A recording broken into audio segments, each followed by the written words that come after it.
भारत के विरोधी देश कनाडा में जब से जस्टिन ट्रूडो ने इस्तीफा दिया है, तब से ही कयासों के दौर तेज हो चुके हैं।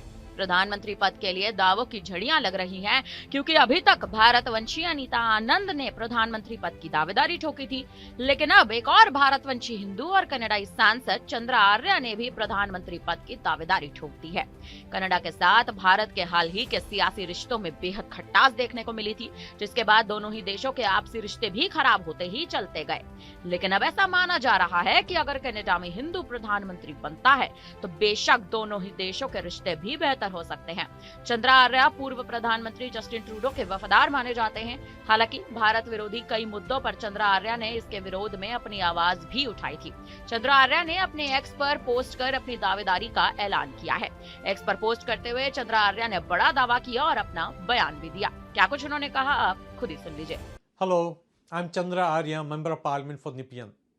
I'm running to be the next Prime Minister of Canada to lead a small, more efficient government to rebuild our nation and secure prosperity for future generations. I've always worked hard for what is best for Canadians. For the sake of our children and grandchildren, we must make bold decisions that are absolutely necessary. If elected as the next leader of the Liberal Party, I offer my knowledge and expertise to do so. We are facing significant structural problems that haven't been seen for generations, and solving them will require tough choices. Our economic growth and fiscal strength are not benefiting many Canadians. Today, many Canadians, especially younger generations, face significant affordability issues. Working middle class is struggling today, and many working families are retiring directly into poverty. We must make tough decisions now, not only to revitalize our economy, but also to ensure a stable society. I have the solutions and the real determination to make it happen. बता दें कि Justin Trudeau के कार्यकाल में भारत समेत कई देशों के साथ कनाडा के तनावपूर्ण संबंध हो गए थे। खालिस्तानी मुद्दे से निपटना और भारतीय छात्रों पर वीजा प्रतिबंध ने भारत के साथ इन रिश्तों में और ज्यादा दरार पैदा करने का काम किया था।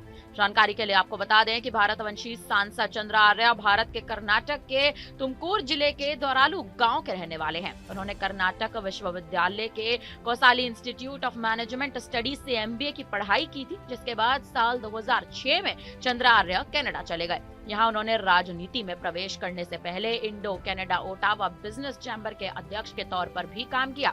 चंद्रा आर्य कनाडा के टोरंटो में कुछ महीने पहले हुए हिंदू मंदिरों की तोड़फोड़ जैसे मुद्दों पर मुखर रहे थे, जिसके लिए उन्होंने खालिस्तानी चरमपंथियों को दोषी ठहराया था।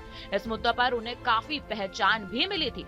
जानकारी के लिए बता दें कि चंद्रा आर्य ने PM बनने के बाद कनाडा के सामने वादों की झड़ी भी लगा दी। उन्होंने आव्रजन को सीमित करने, आतंकवादियों, चरमपंथ और आतंकवादी संगठनों को महिमा मंडित करने और समर्थन दिखाने के अपराध घोषित करने और इसी के साथ साथ 1 लाख से ज्यादा प्रीफैब घरों के ऑर्डर की गारंटी देने, उन्नत तकनीकों के साथ आवास निर्माण जैसे कई प्रस्ताव सामने रखे। इसके अलावा उन्होंने कंज्यूमर कार्बन टैक्स को भी खत्म करने और कनाडा को एक और गणराज्य बनाने का भी वादा किया है। अब देखना ये दिलचस्प है कि कनाडा में जस्टिन ट्रूडो के बाद अगर कोई हिंदू प्रधानमंत्री बनता है तो आखिर भारत के साथ कनाडा के बिगड़ते रिश्ते कितने बेहतर हो सकते हैं, क्योंकि खालिस्तानी के मुद्दे को लेकर या खालिस्तानियों के मुद्दे को लेकर जिस तरह से भारत और कनाडा के रिश्ते लगातार गिरते और खराब होते नजर आए थे, अब आखिरकार ये समय आ चुका है कि अगर कनाडा में हिंदू प्रधानमंत्री बनता है तो इन सियासी रिश्तों को एक बार फिर से नया मोड़ मिले। फिलहाल अब इस पर आप क्या कहेंगे, आप हमें अपनी राय कमेंट करके